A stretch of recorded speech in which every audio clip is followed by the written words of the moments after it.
여러분 반갑습니다. 과학팩트TV의 곽쌤입니다. 오늘은 중상과학의 물질 변화에 대해서 수업하도록 하겠습니다.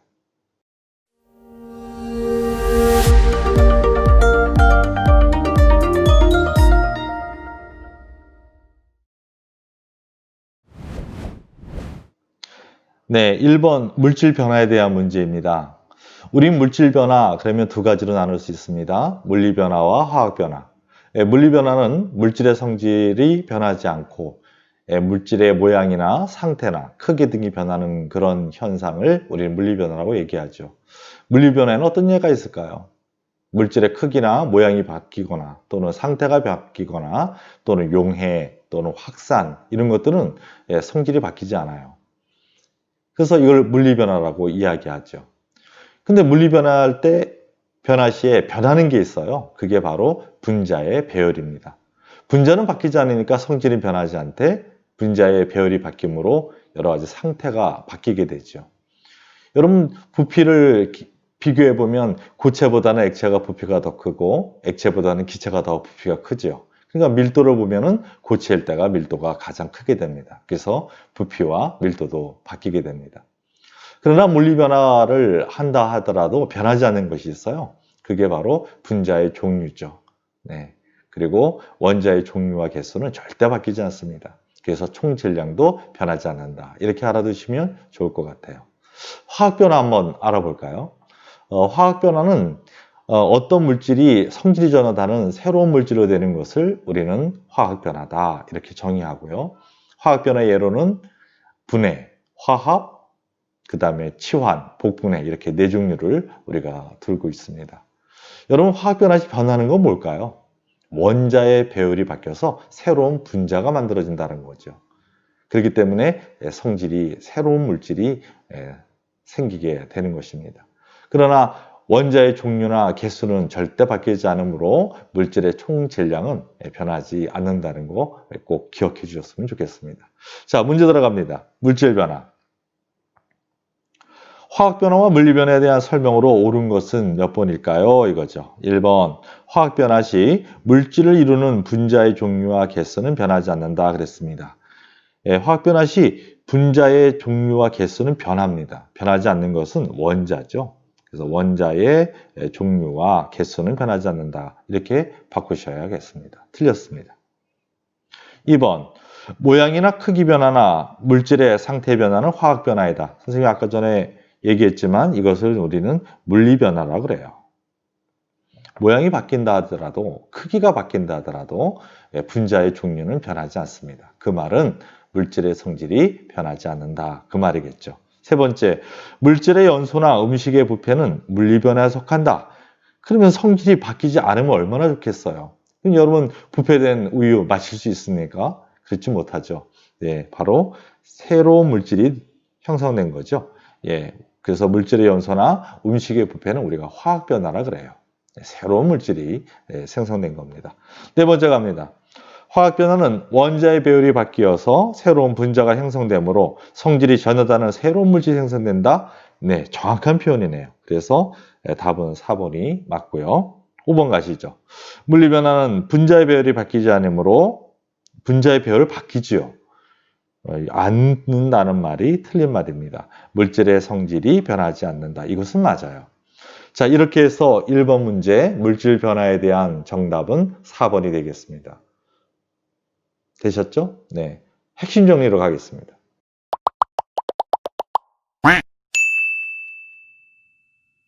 네. 핵심 정리 시작하겠습니다. 물리 변화. 물리 변화라는 것은 물질의 고유한 성질은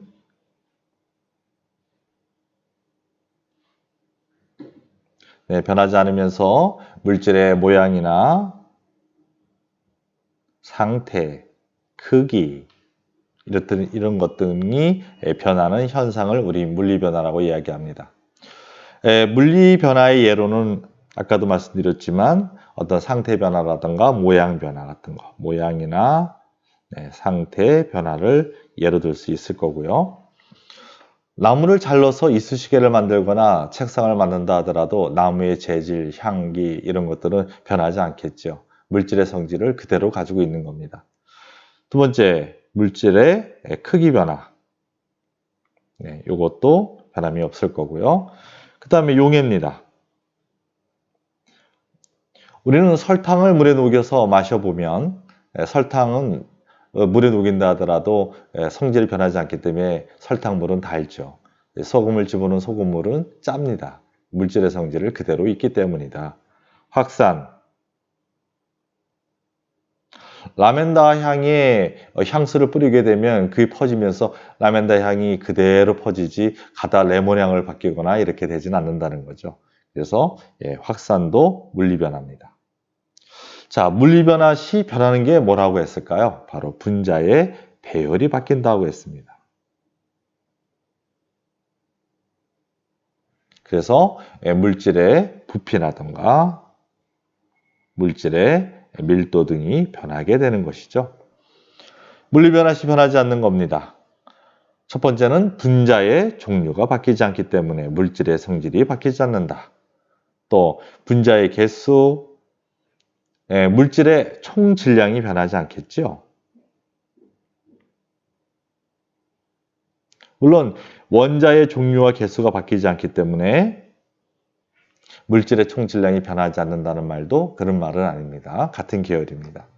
네, 두 번째 화학 변화에 대해서 시작합니다. 어떤 물질이 성질이 전혀 다른 새로운 물질로 변하는 현상이다.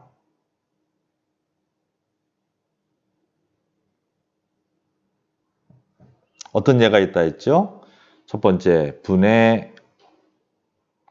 분해라는 말은 어떤 큰 물질이 나눠져서 이렇게 작은 물질 여러 개로 나눠지는 것을 우리는 분해라고 하는 거죠. 그죠? 그 다음에 화합.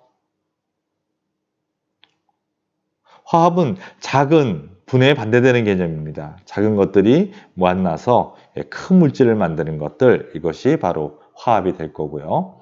치환입니다. 세 번째는 치환.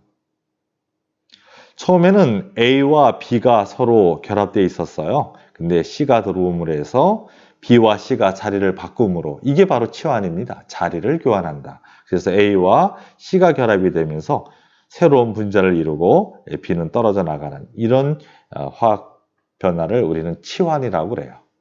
다음 복분해. 우리가 앙금생성 반응에서 이런 예를 많이 봤었는데요. A와 B가 결합되어 있고 또 C와 D가 결합되어 있는데 이게 서로 자리를 바꾸는 겁니다. B는 뒤로 가고 D는 앞으로 오게 되면 A와 D가 결합되고 C와 P가 결합되는 새로운 물질을 만드는 것, 이것이 바로 우리가 말하는 복분해입니다. 이 모든 것이 새로운 물질을 만드는 것으로 우리가 화학 변화라고 이야기합니다. 자, 화학 변화 시 변하는 것, 무엇이 바뀐다 했습니까? 원자의 배율이 바뀝니다. 또 분자의 종류가 바뀝니다. 그러다 보니까 물질의 성질이 바뀌게 되는 거죠. 예를 들면 물을 전기분해해 보면 분해니까 화학 변화죠. 물을 분해시키면 수소와 산소가 나옵니다. 수소는 가연성을 가지고 있고요. 불을 확 붙게 만들죠. 산소는 타도록 도와주는 역할, 조연성을 가지고 있습니다. 그럼 여러분 알다시피 물은 불을 끕니다. 물과 수소와 산소는 전혀 다른 성질을 가지게 됩니다. 이것이 바로 화학 변화예요. 다음, 화학 변화 시 변하지 않는 것은 무엇일까요? 그랬네요. 원자의 종류 절대 바뀌지 않아요. 원자의 개수 절대 바뀌지 않습니다. 그래서 원자의 총 질량은 변함이 없는 거죠. 이게 바로 질량 보존의 법칙이고, 선생님이 아까 강조했습니다. 물리 변화와 화학 반응의 공통점이기도 해요. 원자의 종류와 개수가 변하지 않기 때문에 물질의 반응물의 총 질량과 생성물의 총 질량은 절대 바뀌지 않는다. 네, 그것을 꼭 기억해 주시길 바라요. 자, 이렇게 해서 핵심 정리까지 마쳤습니다. 여러분 수고 많으셨고 다음 강의에 또 만나도록 하겠습니다. 수고하셨습니다.